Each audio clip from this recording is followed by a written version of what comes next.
Ketika saya mendapatkan foto satelit keadaan cuaca di Tiongkok beberapa hari terakhir ini, saya geleng-geleng kepala. Di beberapa provinsi di Tiongkok, hujan turun selama 7 hari berturut-turut, dan hal ini, hujan turun panjang dan lama, belum pernah terjadi dalam periode yang cukup lama di Tiongkok. Genangan air atau banjir di wilayah rendah sudah ratusan ribu rumah, dan sayangnya kita di Indonesia sering lupa pada cara setiap negara berbeda kelolaannya. Jadi, informasi seperti ini tidak keluar dengan gampang dari Cina. Dipikir semua seperti Indonesia kelola negaranya. Yang namanya informasi keluar dari Tiongkok itu tidak sesederhana apa yang banyak dari kita pikirkan. Berita banjir di Cina ini tidak bisa keluar begitu saja karena sumber keluarnya. Katakanlah ada yang mau kirim lewat WA. WhatsApp nggak ada di Cina bro, WeChat adanya. WA-nya Mark Zuckerberg dikontrol ketat dengan server yang ada di Tiongkok. Sehingga data bisa disaring dulu oleh Partai Komunis Tiongkok. Ingat ya, Tiongkok itu komunis. Beda ya ideologinya bernegara dengan Indonesia. Sekedar mengingatkan, ojo nyolot gitu. Tempe bener sih lu. Jadi berita banjir atau genangan kalau belum didatangkan Xi Jinping ke lokasi,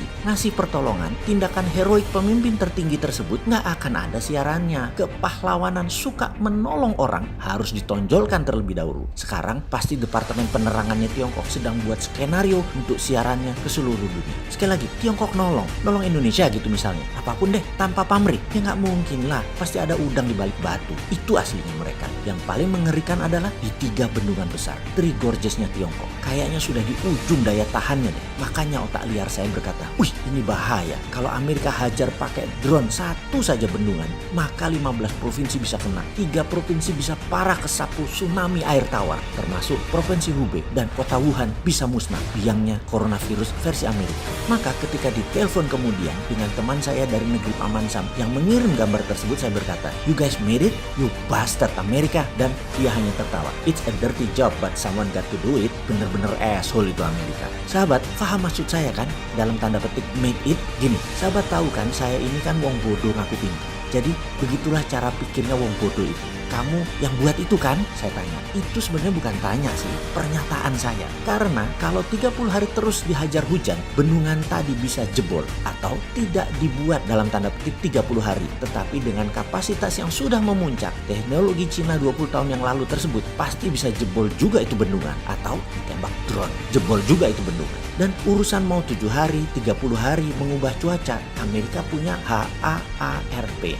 Dan apa itu HARP? HARP merupakan sebuah stasiun cuaca terletak di Gakona, Alaska. Di sana terdapat banyak sekali antena transmitter yang bisa menembakkan frekuensi gelombang radio baik rendah dan tinggi ke atas atmosfer bumi. Fungsinya untuk mempengaruhi ionosfer dan stratosfer yang merupakan bagian penting dari atmosfer untuk membakar batu meteor agar tidak jatuh bulat-bulat ke bumi. Jika gelombang radio ini berhasil ditembakkan sampai ke sana, maka akan membuat ionosfer hangat kemudian memantul kembali ke bumi, menciptakan awan serta molekul lainnya sehingga dapat memanipulasi cuaca di sekitar tempat di mana gelombang itu terpantul. Banyak tidaknya awan tertentu tergantung dari berapa lama antena HARP menyala memancarkan gelombangnya. Saat ini ada 350 buah antena HARP di pusat penelitian Gakona, Alaska tersebut. Yang satu antena bisa menyalakan yang menghasilkan daya pancar 10.000 watt. Jadi jika 360 antena itu dihidupkan bersamaan, maka daya pancarnya sangat besar, mencapai miliaran watt, cukup untuk memanipulasi cuaca